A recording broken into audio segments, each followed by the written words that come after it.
സൗമ്യ കൊലക്കേസിലെ പ്രതി ഗോവിന്ദസ്വാമി ജയിൽ ചാടി. കണ്ണൂർ സെൻട്രൽ ജയിലിൽ നിന്നാണ് ഇയാൾ കടന്നു കളഞ്ഞത്. ഇന്ന് രാവിലെയാണ് ജയിൽ ചാടിയതായി ശ്രദ്ധയിൽപ്പെട്ടതെന്നാണ് സൂചന. ഏത് വഴിയാണ് ഇയാൾ ചാടിപ്പോയത് എന്ന വിവരം ലഭിക്കുന്നതേ ഉള്ളൂ. എന്തായാലും ഏറ്റവും പ്രധാനപ്പെട്ട വാർത്തയാണ് കണ്ണൂർ സെൻട്രൽ ജയിൽ പോലെ ഇത്തരം വലിയ സുരക്ഷാ ക്രമീകരണമുള്ള ജയിലിൽ നിന്ന് ഗോവിന്ദസ്വാമി ജയിൽ ചാടിപ്പോയി എന്നാണ് നമുക്ക് ലഭിക്കുന്ന വാർത്ത. അത് ജയിൽ ചാടി കുറേ സമയത്തിന് ശേഷമാണ് ജയിൽ അധികൃതർക്ക് ഈ കാര്യം മനസ്സിലായത് എന്നുള്ള രീതിയിലുള്ള സൂചനകൾ കൂടി വരുന്നു. അപ്പോൾ ജയിലിലുള്ള സുരക്ഷയെക്കുറിച്ച് ആളുകൾക്ക് സംശയം ഉണ്ടാകാൻ സാധ്യതയുണ്ട്. ഗോവിന്ദസ്വാമി ഒരു ഹാർഡ് കോർ ക്രിമിനൽ, അയാളൊക്കെ എന്തും ചെയ്യും എന്നുള്ള ധാരണ നമുക്കുണ്ടാകണം. ഇവരെയൊക്കെ ഇടുന്ന ഈ വലിയ സെൻട്രൽ ജയിലുകളിൽ ഈ കനത്ത സുരക്ഷ ഏർപ്പെടുത്തേണ്ട ആവശ്യകത നമ്മൾ പറഞ്ഞറിയിക്കേണ്ടതല്ല. എന്തായാലും അരുൺ പൂപ്പറമ്പ കണ്ണൂരിൽ നിന്ന് വിശദാംശങ്ങളുമായി അല്പസമയത്തിനകം ടെലിഫോണിൽ ചേരുകയാണ്. അരുൺ ടെലിഫോണിൽ ചേരുന്നു. ഈ central jail, Kannur central jail നമുക്കറിയാം, കേരളത്തിലെ പ്രധാനപ്പെട്ട ഒരു സെൻട്രൽ ജയിലാണ് കണ്ണൂർ. ഇവിടെ നിന്നാണ് ഗോവിന്ദസ്വാമി ഇപ്പോൾ കടന്നു കളഞ്ഞിരിക്കുന്നത് എന്നുള്ള വാർത്ത പുറത്തേക്ക് വരുന്നുണ്ട്. മാത്രമല്ല, അയാൾ രക്ഷപ്പെട്ട് കുറേ സമയം കഴിഞ്ഞാണോ ഇത് അറിഞ്ഞത് എന്നുകൂടി സംശയമുണ്ട്. ഗോവിന്ദസ്വാമി ജയിൽ ചാടി എന്ന് പറയുന്ന സംഭവം തന്നെ നമുക്ക് വളരെ വളരെ ഷോക്കിംഗ് ആയിട്ടുള്ള വാർത്തയാണ്. നമുക്കറിയാൻ കഴിയുന്ന കാര്യം, ഇന്ന് രാവിലെയാണ് ഇദ്ദേഹം ജയിൽ ചാടി എന്നുള്ള കാര്യം ഈ ജയിൽ അധികൃതരുടെ ശ്രദ്ധയിൽപ്പെട്ടത് എന്നാണ് നമുക്ക് ലഭിക്കുന്ന വിവരം. അരുൺ പൂപ്പറമ്പ ടെലിഫോണിൽ ചേരുന്നു. അരുൺ, എന്താണ് സംഭവിച്ചത്? SK, നമുക്കിപ്പോൾ ലഭിക്കുന്ന പ്രാഥമിക വിവരം അനുസരിച്ച് പോലീസ് ഇതുമായി ബന്ധപ്പെട്ട് ഗോവിന്ദസ്വാമിക്കായി തെരച്ചിൽ ആരംഭിച്ചിട്ടുണ്ട് എന്ന വിവരമാണ് ലഭിക്കുന്നത്.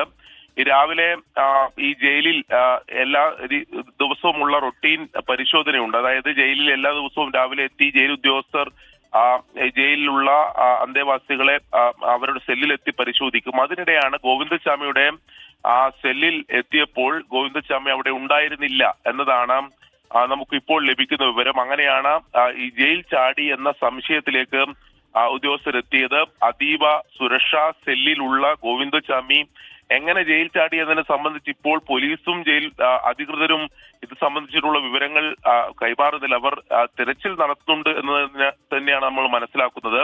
നമുക്കറിയാം, കണ്ണൂർ സെൻട്രൽ ജയിൽ ഇത്തരത്തിൽ അതീവ ക്രിമിനലുകൾ ഉള്ള ജയിലാണ്. ഇത്തരത്തിലുള്ള പരിശോധനകൾ എല്ലാ ഘട്ടങ്ങളിലും, രാത്രിയിലും അവിടെ ഈ ജയിൽ ഉദ്യോഗസ്ഥരുടെ പരിശോധന, അവർ ഇത്തരം സെല്ലുകളിൽ, പ്രത്യേകിച്ച് ഗോവിന്ദസ്വാമിയുടെ ഉൾപ്പെടെയുള്ള സെല്ലുകളിൽ പരിശോധന രാത്രിയിലും ഉണ്ടാവേണ്ടതാണ്. അതും കഴിഞ്ഞ് ഇതിന്റെ ജയിലിന്റെ ചുറ്റുമതിലും ഇപ്പോൾ ജയിൽ ഉദ്യോഗസ്ഥരുടെ കാവലുള്ളതാണ്. ഇതെല്ലാം മറികടന്ന് എങ്ങനെയാണ് ഗോവിന്ദസ്വാമി ഈ ജയിൽ ചാടിയത് എന്ന സംശയമാണ് ഈ ഘട്ടത്തിൽ എന്തായാലും ഉയരുന്നത്. എന്തായാലും അതീവ ഗൗരവമായിട്ടുള്ള ഒരു സംഭവം തന്നെയാണ്. നമുക്കിപ്പോൾ ലഭിക്കുന്ന വിവരം അനുസരിച്ച് പോലീസ് സംഘം ഉൾപ്പെടെ അവിടെ എത്തിയിട്ടുണ്ട്. കണ്ണൂർ ASP ഉൾപ്പെടെയുള്ള സംഘം, ACP ഉൾപ്പെടെയുള്ള സംഘം അവിടെ എത്തിയിട്ടുണ്ട് എന്ന വിവരമാണ് നമുക്ക് ലഭിക്കുന്നത്. അതായത് രാവിലെ റൊട്ടീൻ പരിശോധനക്ക് എത്തിയപ്പോൾ ഗോവിന്ദസ്വാമി കണ്ണൂർ സെൻട്രൽ ജയിലിലെ സെല്ലിൽ ഉണ്ടായിരുന്നില്ല എന്നതാണ് ഇപ്പോൾ നമുക്ക് പ്രാഥമികമായി ലഭിക്കുന്ന വിവരം. അങ്ങനെയാണ് ജയിൽ ചാടി എന്ന സംശയത്തിലേക്ക് എത്തിയത്. ഉടൻ തന്നെ പരിശോധനകൾ ആരംഭിച്ചു. പോലീസിനെ ഇത് സംബന്ധിച്ച വിവരം ഉടൻ തന്നെ കൈമാറുകയും ചെയ്തു. പോലീസ് അലേർട്ട് ചെയ്ത് പോലീസ് പരിശോധന ആരംഭിച്ചെങ്കിലും ഇതുവരെ അതിൽ സംബന്ധിച്ച അപ്ഡേഷൻ ഇതുവരെ ലഭിച്ചിട്ടില്ല.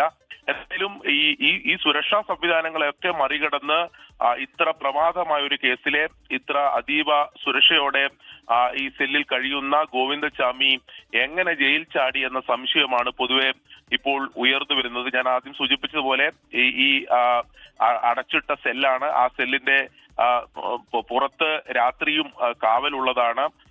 കൃത്യമായ ജയിൽ വാർഡന്മാരുടെ രാത്രി പരിശോധനകൾ അവിടെ റുട്ടീനായി നടക്കുന്നതാണ്. അതും കടന്ന് കണ്ണൂർ സെൻട്രൽ ജയിലിന്റെ ഒരു പ്രത്യേകത, ഈ ചുറ്റുമതിലെല്ലാം ഉദ്യോഗസ്ഥരുടെ കാവലുണ്ട്. അത് പ്രത്യേകിച്ച് സെൻട്രൽ ജയിലിന്റെ ഈ തടവുകാർ കഴിയുന്ന സെൻട്രൽ ജയിലിന്റെ ചുറ്റുമതിലെല്ലാം ഉദ്യോഗസ്ഥരുടെ കാവൽ ഓരോ സ്ഥലത്തുമുണ്ട്.